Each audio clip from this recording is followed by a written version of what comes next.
কয়েকদিন হলো আমার না ভীষণ শুক্তো খেতে ইচ্ছা করছিল, মানে ভীষণ পরিমাণে। কিন্তু শুক্তো করবার জন্য যে মেন সবজিগুলো দরকার, কাঁচা কলা, তারপর ডাঁটা, তারপর বেগুন, এগুলো নেই।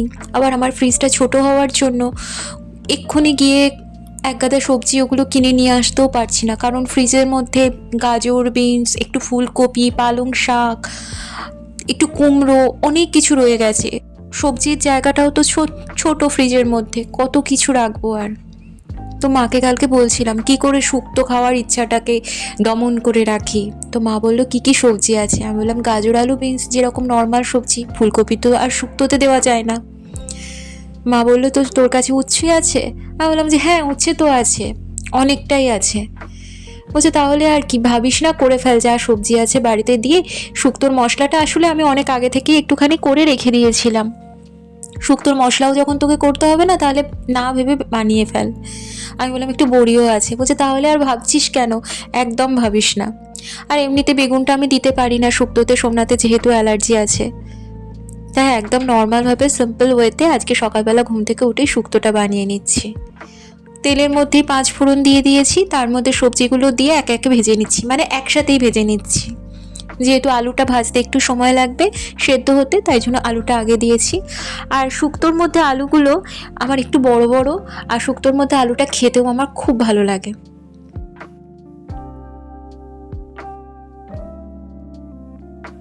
তো গুড মর্নিং এভরিওয়ান, কেমন আছো তোমরা সবাই? আশা করি সবাই তোমরা খুব ভালো আছো আর আনন্দে আছো। আমরাও বেশ ভালোই আছি। আমি সায়ন্তনী, আমার নতুন একটা ব্লগে তোমাদের সবাইকে স্বাগত জানাই। আজ শুক্রবার সকালবেলা দেখছোই আমি শুক্তো বানাতে শুরু করে দিয়েছি। নর্মাল মশলা টশলা দিয়ে ভালো করে জল দিয়ে ফুটিয়ে নিয়েছি। তারপর ওই সর্ষে পোস্ত বাটা, দুধ দিয়ে দিলাম,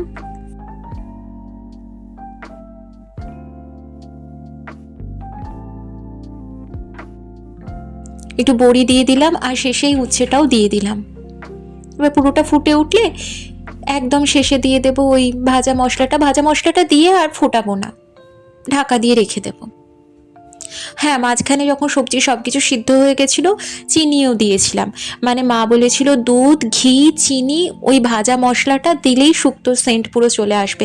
আমি শুক্তো খুব বেশি আগে করিও নি, কিন্তু এখানে এসে এই দ্বিতীয়বার করছি, খুবই ভালো লাগে।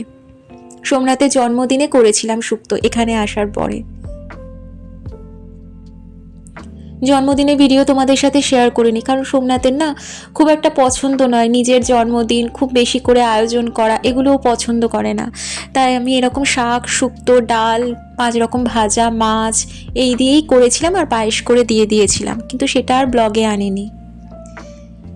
এখন তো টাটকা টাটকা হয়েছে, শুক্তোটা পুরোটা বসেনি, এরপরে না পুরো ঘন হয়ে গেছিলো।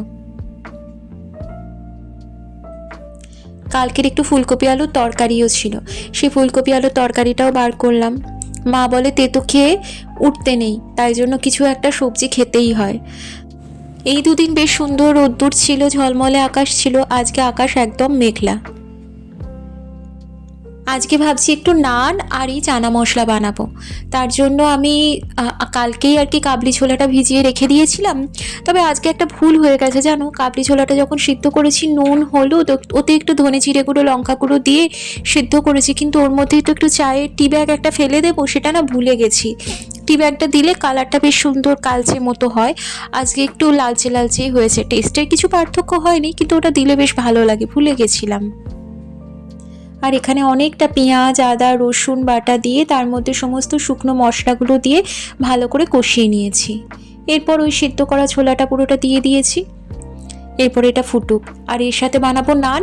তাই আজকে নান কিভাবে বানায় পুরো স্টেপ বাই স্টেপ তোমাদের সাথে শেয়ার করব ঠিক করেছি। একদিন আমার ভিডিওতে আমি একদিন আটার নান বানিয়েছিলাম, সেখানে একজন কমেন্ট করে বলেছিল কিভাবে বানায়, তাই জন্য আমি একদম প্রপার আজকে ময়দার নান বানাচ্ছি। একটু ঈষৎ উষ্ণ জল নিয়েছি, আর এই যে ড্রাই ইনস্ট্যান্ট ইস্টটা, এটা আমি উলওয়াটসেই পেয়েছি। এটা সব জায়গাতেই মোটামুটি পাওয়া যায়।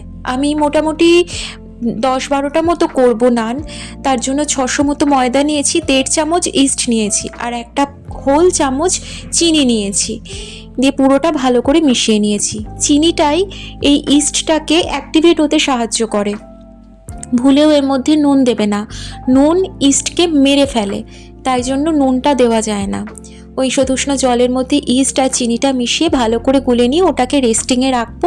5 থেকে 7 মিনিটের মধ্যে ওটা ফুলে উঠবে। আর এদিকে ময়দা নিয়েছি 600 গ্রাম মতো, তার মধ্যে 2 চামচ দই দিলাম, একটু তেল দিলাম আর একটুখানি নুন এই মুহূর্তে দিয়ে পুরোটা ভালো করে মিশিয়ে নেব, কারণ নুনটা যেন ফুটে না আসে আর কি, যখন ইস্টটা দেবো তার মধ্যে যাতে নুনটা ডাইরেক্টলি না আসে।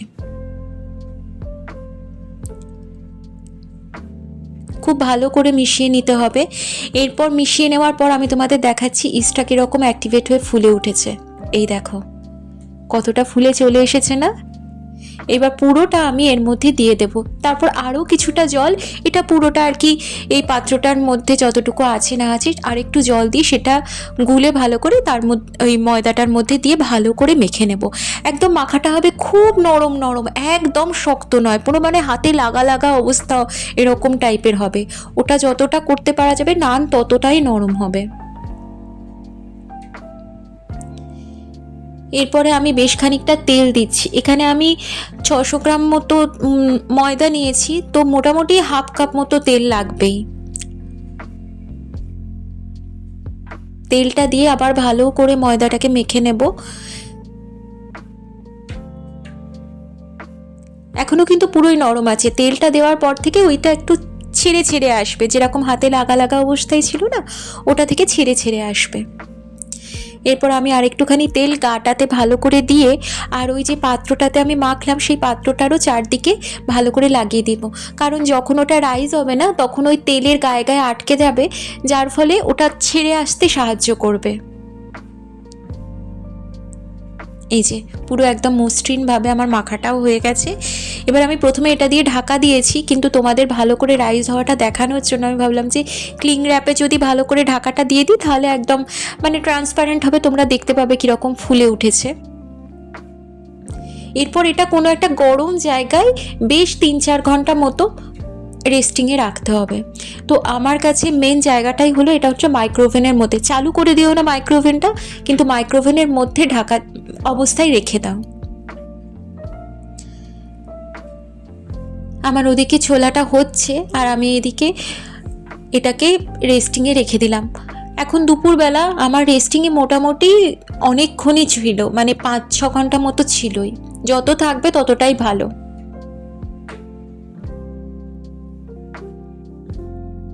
আজকে আমাদের ঘরের একদিকে জানালা দিয়ে এরকম নর্মাল সানসেটটা হলো, কোনো রকম আকাশে কালারের পরিবর্তন নয়, কিন্তু ডান দিকের জানালাটা দিয়ে দেখলাম ওয়েস্টের দিকে দারুণ সানসেটে কালারটা আসছে। এই দেখো সোমনাথ অফিস থেকে ফেরার সময় এটা তুলেছি, কি ব্যাপক লাগছে না। আর আজকে ভিক্টোরিয়া লাইব্রেরিতে এরকম লাইট অ্যান্ড সাউন্ডের কাজ হচ্ছিল, ভীষণ সুন্দর লাগছিল দেখতে।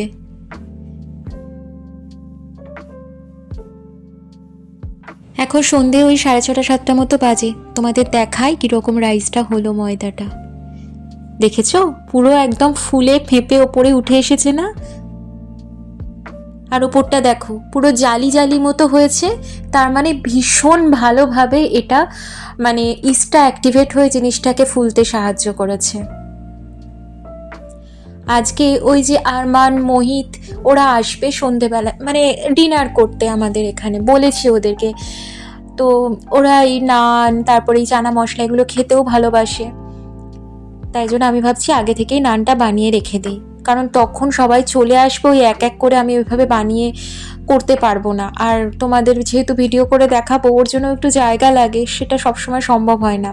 আর নানের ব্যাপারটা কি বলো তো, এই সুন্দর মাখা হলে তুমি নান যদি আজকেও বানিয়ে রাখো কাল পর্যন্ত পুরো দেখবে একদম সফট থাকে, মানে জাস্ট খাওয়ার আগে একটুখানি মাইক্রোওভেনে 30 সেকেন্ড মতো গরম করে নিলেই ওটা একদম পুরো সফট সফট গরম গরম নান খাওয়া যায়, কোনো অসুবিধা হয় না যে আগে থেকে করে রাখছি বলে পরে শক্ত হয়ে যাবে, ওটা একদমই নয়। আমি ওটাকে আরেকটুখানি ময়দা দিয়ে ভালো করে আরেকবার মেখে নিলাম। এবার আলতো হাতে অল্প অল্প করে নিয়ে মানে রুটির মতো বেলে সেঁকে নেব। আমার কাছে তো চাটুটা ননস্টিকের, তার জন্য নিচটা আটকাবে না। যাদের কাছে লোহার চাটু আছে এই নানটা বেলার পর নিচে একটুখানি জল দিয়ে লোহার চাটুতে দিয়ে দিলে ওটা আটকে যায়, তারপর চাটুটাকে উল্টে গ্যাসের ওভেনের মধ্যে সেঁকে নেওয়া যায়। আর যদি আমার মতো এরকম ননস্টিক থাকে তাহলে আরামসে এমনি নর্মাল রুটি যেরকমভাবে সেঁকে ওরকমভাবে সেঁকে নিলেই হয়ে যায়। আমার কাছে তো তাও তার জালি নেই, আমি ডাইরেক্ট ওই আগুনের মধ্যে দিয়েই সেঁকে নেব। এই প্রথম নানটা না খুব বেশি বড় করে ফেলেছিলাম, আমার আইডিয়া ছিল না।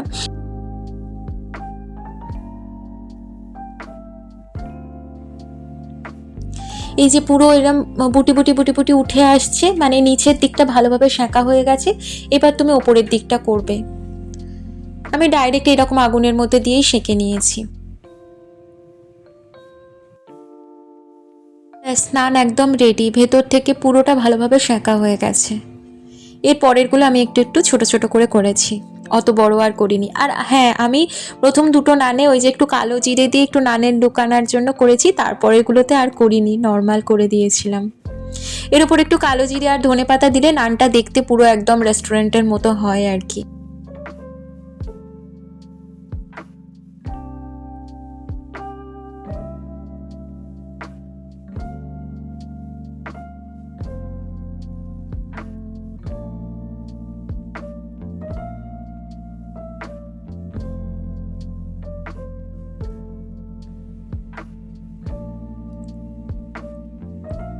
নানগুলোতে আমি এখন বাটার ব্রাশ করছি না, এমনি নর্মালি রেখে দিচ্ছি। অনেকগুলো হয়ে গেছে তো ওই পাত্রটাতে ধরলো না, আমার ক্যাসারোলও নেই, ক্যাসারোল থাকলে খুবই ভালো হয়। আমি এই বড় পাত্রটার মধ্যেই রাখছি। এই দেখো কীরকম সফট হয়েছে প্রত্যেকটা নান, দেখলেই বুঝতে পারবে। আমি যখন এটা আবার গরম করে ওদের সার্ভ করব তখন এর ওপর দিয়ে বাটার ব্রাশ করে দেবো। মোট 12টা হয়েছে। এই নানের সাথে বাটার চিকেন বা চিকেন কিমা বা চিকেনের যে কোনো আইটেম দারুণ লাগে। তবে আজকে চানা মশলা দিয়ে সার্ভ করলাম, ওটা দিয়েও খেতে ভীষণ ভালো লাগছিল। এই যে এরা সব এসে গেছে আর আমাদের ডিনার টাইম পেরিয়ে গেছে। ওদের আজকে মেলবোর্ন ইউনিভার্সিটিতে অনুষ্ঠান ছিল, তাই দেরি হয়েছে একটু আসতে, তাই আমরাও একটু ওয়েট করছিলাম। এখন নানটা গরম করে সার্ভ করে দিচ্ছি, আর ওপর থেকে এই যে বাটারটাকে আমি একটু গলিয়ে নিয়েছি, দিয়ে ব্রাশ করে দিচ্ছি ওপর দিয়ে। আর একজনকে নতুন দেখছো তোমরা, ও হচ্ছে আমাদের অ্যাপার্টমেন্টেরই বিল্ডিংয়েই থাকে, 6th ফ্লোরে। তো ওর নাম হচ্ছে সোনাল। সোনাল এখানে চাকরি করে, মানে ও গেছিলো ওদের ইউনিভার্সিটিতে আজকে প্রোগ্রাম দেখতে। আমাদেরও বলেছিল, আমি আজকে নান টান বানাবো বলে আজকে আমি আর যাইনি। अरे मेरे साथ कर रहा था उसको कहती वो सोनल के नाम पे सोनल ने करने नहीं दिया। मोहित ठीक लग रहा है? सोनल ठीक लग रहा है? बहुत अच्छा है। बहुत अच्छा है। शेफ हाँ जी, बढ़िया बढ़िया बढ़िया, गुड गुड गुड। खाने में बिजी हूँ, भूख लगी। ठीक है, चलो खाते हैं।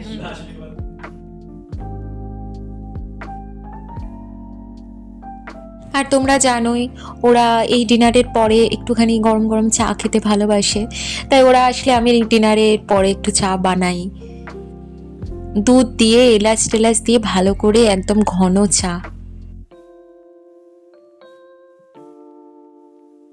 তো এই নান বানানোর পদ্ধতিটা দেখে তোমাদের যদি কোনো প্রশ্ন থাকে অবশ্যই জানিও, আমি তোমাদের সবটা বলে দেবো। আমি না অনেক সময় আটা দিয়েও বানিয়ে দিই, সেটা কিন্তু একটু হেলদি হয়ে যায়। আর বাড়িতে যদি ইস্ট না থাকে তার পরিবর্তে তুমি একটা সোডা ওয়াটারের বোতল কিনে রাখবে, সেটা দিয়ে নর্মাল এরকম দই টই দিয়ে ভালো করে ময়দাটা মেখে নেবে, রাইস হতে দেবে বেশ খানিকক্ষণের জন্য, তারপর রুটির মতো সেঁকে নেবে, ভীষণ ভালো হয়। আমি তো যবে থেকে নান বানানো শিখেছি তবে থেকে বাড়িতেই নান বানিয়ে খেতে ভীষণ ভালো লাগে। মানে বাইরে গিয়ে আর মনেই হয় না, বাড়িতে একটুখানি চিকেন আছে, আলুর দম আছে, নান বানিয়ে নাও, খেয়ে নাও। রুটির থেকে তো আমার নান খেতে বেশি ভালো লাগে। তো চলো আজকে ভিডিওটা তাহলে এখানেই শেষ করছি। যদি কিছু ভালো লেগে থাকে ছেড়ে যাওয়ার আগে অবশ্যই চ্যানেলটা সাবস্ক্রাইব করো, লাইক করো আর কমেন্ট করে প্লিজ আমার পাশে থেকো। দেখা হচ্ছে নতুন একটা ভিডিওর সাথে, নতুন একটা দিনের সাথে। ততদিন পর্যন্ত সবাই ভালো থেকো আর সুস্থ থেকো। আজকে আসছি, টাটা, গুড নাইট, সবাই ভালো থেকো। I know you told your friend you're not okay.